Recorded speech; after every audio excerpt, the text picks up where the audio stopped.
तो बाबा जैसे हमारा हमेशा मार्गदर्शन करते हैं और बताते हैं कि बच्चे इस परिस्थिति में क्या करो, इस परिस्थिति में क्या करो। जैसे कल बताया कि शब्द कैसे हमारे बोलने चाहिए, और आज बात कर रहे हैं बाबा कि जैसे हम ज्ञान में चलते हैं तो चलते चलते हमारे बुद्धि में व्यर्थ संकल्प आते हैं।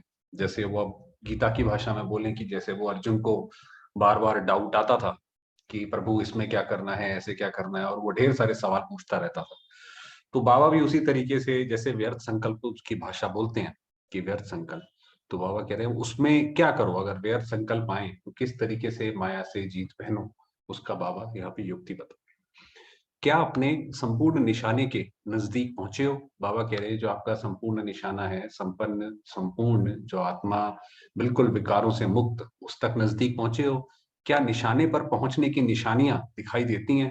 हमें अपने आप को लगता है कि हम वहां तक पहुंच रहे हैं, या हमें ऐसा महसूस होता है कि हमारी चलो वहां तक पहुंचे नहीं है तो क्या हमारी चढ़ती कला है, माना धीरे धीरे उसकी तरफ जा रहे हैं? क्या संपूर्ण निशाने की नजदीक पहुंचने की निशानी का डबल नशा उत्पन्न होता है कि जब हम जितना ज्यादा वहां तक पहुंचेंगे उतना नशा हमारे अंदर बढ़ता जाएगा? क्योंकि जैसे मान लीजिए किसी का नया घर बन रहा हो, नशा माना ऐसा कोई वो नशे की बात नहीं, नशा माना कि एक खुशी, खुशी का पारा जो है वो दिन पे दिन चढ़ता जाएगा। पहला नशा है कर्मातीत, अर्थात सर्व कर्म बंधनों से मुक्त। ये अब जो नशे की बात करी वो तो दुनिया में तो गलत ले लिया कि भोलेनाथ का नशा, वो और ही पता नहीं क्या क्या ड्रग्स का और उसका नशा करने लग गए। वास्तव में बाबा जो नशा बताता है वो ये नशा है कि पहला है कि मैं आत्मा सर्व कर्म बंधनों से मुक्त, न्यारे बन प्रकृति द्वारा निमित मात्र कर्म कराना। कि हम सारे बंधनों से मुक्त हैं, न्यारे हैं, और इस प्रकृति द्वारा शिव बाबा ने जो बोला है वो निमित मात्र हम कार्य करा रहे हैं। ऐसा कर्मातीत का अनुभव, अवस्था का अनुभव होगा कि जैसे बाबा ने बताया कि इसकी निशानियां क्या होंगी, तो बंधनों से मुक्त, बिल्कुल न्यारे, ऐसे उसका अनुभव होगा। न्यारे बनने का पुरुषार्थ बार बार नहीं करना पड़ेगा। न्यारा माना किसी चीज से, जैसे कमल जो है वो कीचड़ से न्यारा रहता है, ऊपर रहता है, तो ऐसे ही किसी भी चीज से बार बार ऊपर उठने का पुरुषार्थ नहीं करना पड़ेगा। सहज और स्वतः ही अनुभव होगा कि कराने वाला और कराने वाली ये कर्मेंद्रियां स्वयं से है ही अलग, कि एकदम होगा कि मैं आत्मा अलग हूं और ये शरीर रूपी अलग है। दूसरा नशा है विश्व का मालिक बनने का, कि ऐसे अनुभव करेंगे कि जैसे कि ये स्थूल चोला व वस्त्र तैयार हुआ सामने दिखाई दे रहा है, कि जैसे जो देवताई जो चोला है वो ऐसा लगेगा जैसे कपड़ों का लगता है कि भाई कहीं शादी में जाते हैं, कुछ जाते हैं तो आदमी नए कपड़े पहनता है तो उसको बहुत खुशी होती है कि सामने ये टंगा हुआ है, बस यही पहनना है। तो उसी तरीके से जो ये देवताई शरीर है, तो बस ये होगा कि इसको छोड़ा और देवताई शरीर में गए, तो ये बिल्कुल ऐसे सामने तैयार होगा, और निश्चय होगा कि वस्त्र तैयार है और थोड़े ही समय में उसे धारण करना है। तो ये होगा कि बस अभी आज नहीं तो कल जो है हमें जाके इस देवताई चोले में बैठना है। तो एक बताया न्यारा बनना, कि हर चीज से उपराम होंगे। जैसे कोई भी चीज जब पक जाती है तो वो अपने किनारे छोड़ देती है। चाहे वो आप देखेंगे कढ़ाई में जब कोई चीज बनाए तो वो चीज जब पक जाती है तो वो अपने किनारे छोड़ देती है, तो उसी तरीके से वो न्यारी हो जाती है, ऐसे ही हम भी न्यारे हो जाएंगे। और दूसरी बात कि बिल्कुल सामने दिखाई पड़ेगा कि देवताई चोला ये है।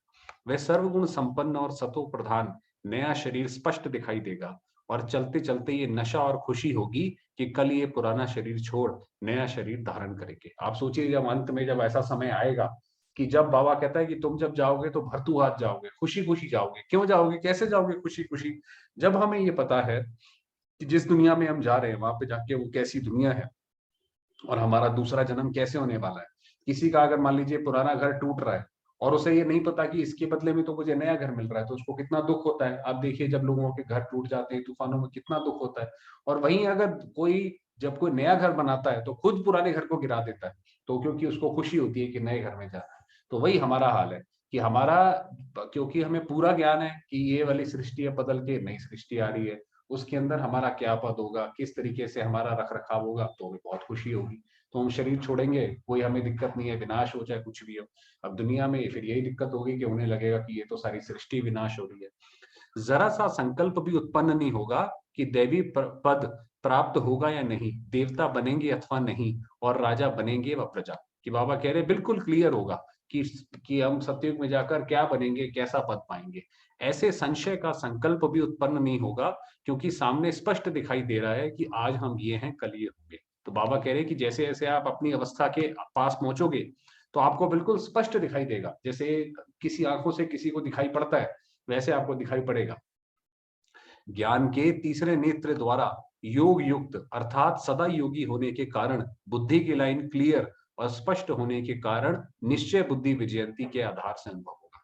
क्योंकि हमारी बुद्धि की लाइन क्लियर होगी तो बिल्कुल बाबा कहता है जैसे हम सपना देखते हैं, सपना क्या होता है जो आंखों के बिना हम डायरेक्ट देखते हैं, तो ऐसे ही हमारी मन की आंखों से भी हमें डायरेक्ट वो चीज दिखाई पड़ेगी कि ये बिल्कुल ये जैसे हमारा ये वाला शरीर हमने लेना है जाकर के, और बिल्कुल बुद्धि एकदम स्पष्ट होगी। और निश्चय बुद्धि विजयंती जो ये गीता में आता है कि जिसकी निश्चय बुद्धि है उसकी विजय हुई पड़ी है। निश्चय बुद्धि किस चीज का निश्चय? निश्चय ये कि मैं आत्मा कौन सी हूं और मेरे साथ कौन है। अगर ये दो चीजों का निश्चय है तो उसमें उसकी विजय हुई पड़ी है। तो उसके आधार पर ये अनुभव होगा। अनेक बार ये चोला धारण किया है और अब भी करना ही है, तो उस पे होगा कि ये तो हर कल्प हर साइकिल में हम जो है ऐसा करते हैं, ये वाला शरीर छोड़ते हैं दूसरा वाला शरीर लेते हैं। तो बाबा कहते हैं बिल्कुल ऐसे पता चलेगा, ऐसा अटल विश्वास होगा और स्पष्ट साक्षात्कार होगा। बिल्कुल बाबा कह रहे हैं कि जैसे वो अर्जुन को बोला लास्ट में कि भाई सारी गीता तुमने सुनी, उसका सार क्या निकला? उसने बोला मेरे संशय सारे समाप्त हुए, गत संदेहा, कि मेरे संशय सारे समाप्त हो गए। तो संशय समाप्त हो गए माना अटल विश्वास हो गया, भगवान को पूरा पहचान लिया, अपने आप को पूरा पहचान लिया और स्पष्ट साक्षात्कार होगा। यह बनेंगे अथवा नहीं बनेंगे, ये हलचल जब तक बुद्धि में है तब तक स्थिति में भी हलचल है। जब तक लगता है कि पता नहीं ये बनेंगे कि राजा बनेंगे कि प्रजा ना बन जाए तो बाबा कह रहे तब तक स्थिति में भी हलचल आएगी। जितना जितना स्वस्थिति श्रेष्ठ स्थिति ज्ञान स्वरूप व आत्मा के सर्व गुणों से संपन्न स्थिति, अब ये थोड़ी बाबा गहरी लाइन बोल रहे हैं, जितना जितना स्वस्थिति माना स्व की स्थिति श्रेष्ठ होगी, ज्ञान स्वरूप होगी कि हमारी जो भी चीज होगी वो ज्ञान स्वरूप होगी, आत्मा के सर्व गुणों से संपन्न स्थिति अचल अडोल निरंतर और एक रस होती जाएगी। तो बिल्कुल हमारी ऐसी अडोल, जैसे वो अंगद का गायन है कि उसने वो रावण की सभा में उसने जाकर पैर रख दिया और कोई हिला नहीं पाया, तो ऐसे ही रावण के राज्य में भी जो हमारा एक संकल्प रूपी पांव होगा कि ये हमने ऐसा करना ही है तो वो अडिग होगा, तो उतने ही संकल्पों की हलचल समाप्त हो जाएगी। तो जितनी अचल हमारी स्थिति अचल होगी, बिल्कुल जैसे आप बाबा को देखें, बाबा की वीडियोस जो है देखते हैं उसमें बाबा को आप देखिए कितना स्थिर रहते हैं बाबा, बिल्कुल कोई इधर से उधर नहीं। तो जैसे साकार में माता पिता को देखा कि दोनों के ही नशे में संकल्प की भी हलचल नहीं थी। ये जो ब्रह्मा बाबा और जगदम्बा सरस्वती को बाबा कह रहे आपने देखा कि क्या परिस्थितियां नहीं आई, सारी परिस्थितियां आई बाबा के सामने, मगर बाबा बिल्कुल अचल अडोल, कोई हिलने डुलने वाले नहीं। उन्हीं को इसीलिए युधिष्ठिर बोला गया, पांडवों में भी सबसे संपन्न युधिष्ठिर जो युद्ध में स्थिर रहा तो उसको युधिष्ठिर बोला गया। तो उनके नशे के में भी संकल्प की भी हलचल नहीं थी कि पता नहीं भाई ये बनेंगे नहीं जो बनेंगे, पता नहीं मैं ब्रह्मा हूं कि नहीं हूं, पता नहीं अब आगे जाके क्या होगा, कोई हलचल नहीं थी। संपूर्ण अचल और अटल निश्चय था, ये तो बना हुआ ही है अथवा ये तो निश्चित ही है।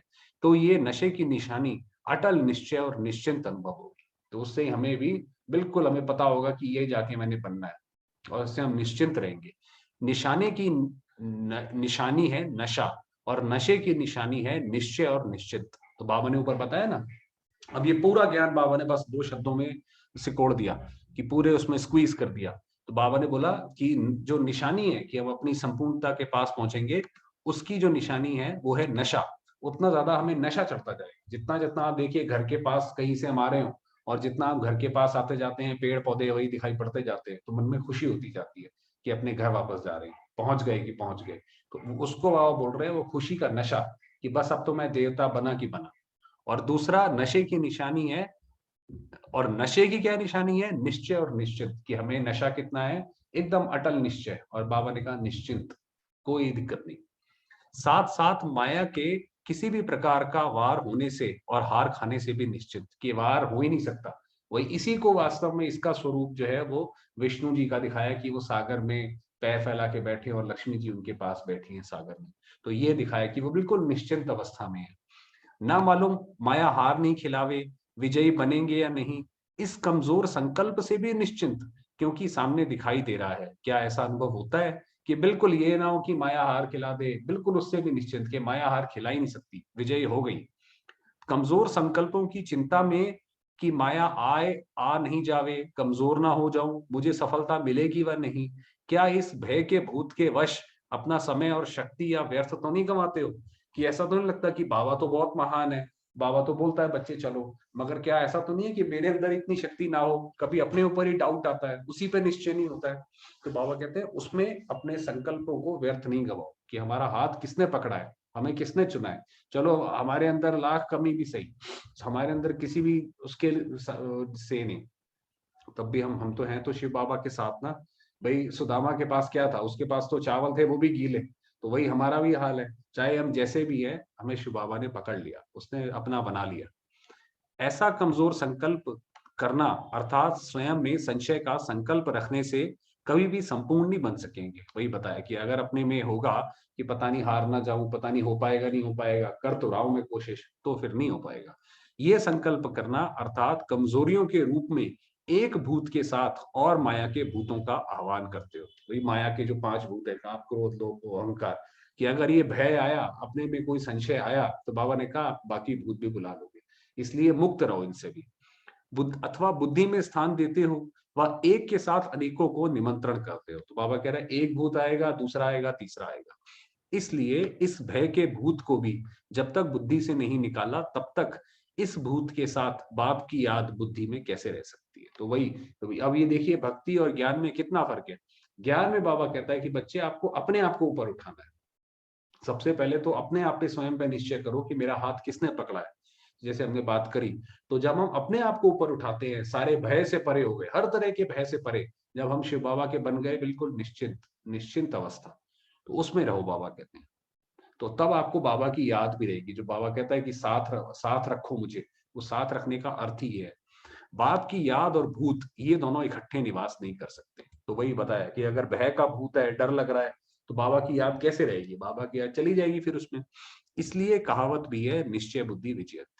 तो इसलिए बिल्कुल निश्चय रखे स्वयं पे भी, शिव बाबा पे भी, कि वो कौन है, सर्वसमर्थ है वो हम सबका कल्याणकारी पिता है। उसका पूरे कल्प में सिर्फ यही काम है, वो बच्चों का कल्याण ही करता रहता है। ये तो जो जो हम सजा जो हम भोगते हैं, जो हमें मिलती है, वो तो अपने कर्मों की मिलती है, वो कोई शिव बाबा नहीं देता हमें।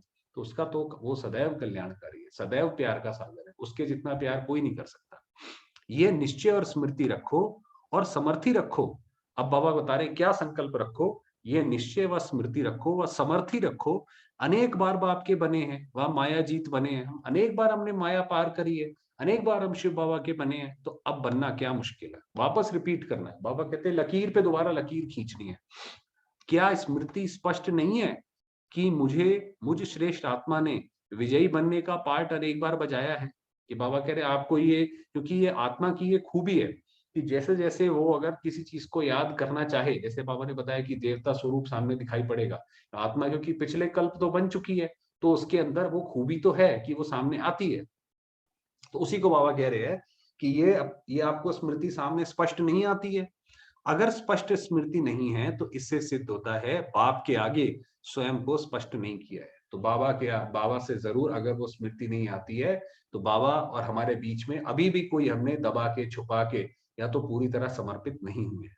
किसी भी कारण से बाप के आगे कुछ छिपाया है, तो ये भय का भूत इस कारण से ही छिपा हुआ है कि बाबा के सामने कुछ हमने छुपाया है, जो हमारा मन जिसमें खाता है कि ये ऐसा ना हो जाए, वैसा ना हो जाए। इसलिए बाबा के सामने संपूर्ण समर्पण, जो हूं जैसा हूं वैसा ही बाप का हूं। इस निश्चय में कमी के कारण ये भी निश्चय नहीं कि मैं अनेक बार बनाऊं।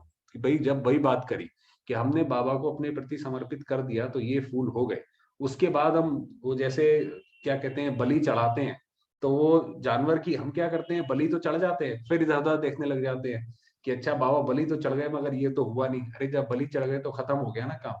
वो तो फिर अब बाबा जाने, जो भी इसने करना है, ये उसकी रीति नीति है। तो पहले चेक करो कि स्वयं को बाप के आगे स्पष्ट किया है, अथवा अपने को और बाप को खुश करते हो कि बाप तो जानी जाना नहार है, वह तो सब कुछ जानते ही है। बस यही कि भाई ऋषि बाबा तो सब जानता है, वो तो जानी जाना नहार है ना। ऐसे नहीं, बाबा के सामने बैठ के पूरा अपना मन का हाल सुना के, पूरी तरह समर्पित होके, उसके सामने दिल खोल के बात करके, वो है बात। क्या ये बाप नहीं जानता कि मैं जानता हूँ? वो अपने आप को ही क्या कहते हैं चतुराई करते हैं। विश्व के शिक्षक के भी शिक्षक बनते हैं। वही बताया कि चतुराई क्या करते हैं कि बाबा को तो ऑलरेडी पता है, बाबा को नहीं पता कि मेरे को क्या बताना है या क्या नहीं है। तो जो विश्व का शिक्षक है उसके भी हम आप शिक्षक बन जाते हैं। बाप को विस्मृति हुई है क्या, जो बाप को स्मृति दिलाते हो? इसलिए यह एक ईश्वरीय नियम व मर्यादा है कि कोई भी एक मर्यादा का पालन नहीं करते तो वह मर्यादा पुरुषोत्तम नहीं बन सकते। इसलिए कारण का निवारण करो। बाबा कह रहे हैं ये जो श्री राम के लिए गाया जाता है कि मर्यादा पुरुषोत्तम, वो भी हम में से जाकर ही बनेगा कोई। तो मर्यादा पुरुषोत्तम का मतलब यही है कि जिसका पुरुषार्थ है वो मर्यादा के अंदर है। मर्यादा के अंदर माना जो शिव बाबा जो मर्यादा देते हैं, और कोई मर्यादा नहीं, दुनिया की तो मर्यादाएं बहुत है, किस पे चलेंगे? तो एक शिव बाबा की जो बाबा ने सुबह उठने से लेकर रात तक की पूरी मर्यादाएं दी हैं, उसके अंदर हम पूरी तरह चले तो हम पूरी तरह निश्चिंत हैं। बाप के आगे छिपाने से एक के ऊपर लाख गुना बोझ चढ़े हुए होने के कारण जब तक स्वयं को हल्का नहीं किया है, तो सोचो कि एक गलती के पीछे अनेक गलतियां करने से और एक मर्यादा का उल्लंघन होने से अनेक मर्यादाओं का उल्लंघन हो जाने के कारण वह इतना लाख गुना बोझ चढ़ा हुआ होने से चढ़ती कला में कदम कैसे बढ़ा सकते हो? तो आपको पता है कि जब कोई व्यक्ति ऊपर चढ़ता है और उसके अगर आप कोई अगर बोझ डाल दे तो वो नहीं चढ़ सकता वो चढ़ाई। तो बाबा कह रहे हैं क्योंकि हमने बाबा की मर्यादा का पालन नहीं करा, तो उसकी वजह से इतना सारा बोझ चढ़ गया कि उसके चढ़ते हुए फिर आत्मा ऊपर नहीं जा सकती। और निशाने के समीप कैसे आ सकते हो? लौकिक दुनिया में भी चीज छिपाने वाले को कौन सा टाइटल दिया जाता है? छोटी सी चीज को छिपाने वाले को भी चोर की लिस्ट में तो गिनेंगे ना। तो जब तक ऐसे संस्कार है, बाप दादा के आगे झूठ बोलना व किसी प्रकार से बात को चला देना, तो मालूम है इसका कितना पाप होता है। ऐसे अनेक प्रकार के चरित्र बाप के आगे दिखाते हैं। ऐसे चरित्र दिखाने वाले कभी चरित्रवान नहीं बन सकते। वही है कि अगर हमारा मन काला है, अगर हम शिव बाबा के सामने पूरी तरह से समर्पित नहीं है, उसकी पूरी आज्ञाओं पे नहीं चलते हैं, तो बाबा कहता है चरित्रवान वो आत्मा नहीं कहलाएगी और उसके ऊपर बोझ चढ़ेगा, ऊपर भी नहीं जा पाएगी। तो बाबा ने बताया कि जो स्पष्ट होना चाहिए वो नहीं दिखाई पड़ेगा। बाप को भोलानाथ समझते हैं ना, इसलिए समझते हैं कि छिप जावेगा, चल जावेगा, लेकिन बाप के रूप में भोलानाथ है, लेकिन हिसाब किताब चुकतू करने के समय लॉफुल भी है। तो फिर उस समय क्या करेंगे? क्या स्वयं को छिपा सकेंगे व बचा सकेंगे? वही वो सिख धर्म में आती है कहावत, सोचे सोच रहा हो वही सोची लखवार, कि उसके सामने पूरा जो बताते हैं उसमें यही आता है कि उसके सामने जो है कुछ भी नहीं चलेगी। वो जो बिल्कुल हम उसके सामने सच्चे होके खड़े होंगे और तब वो हिसाब लेगा।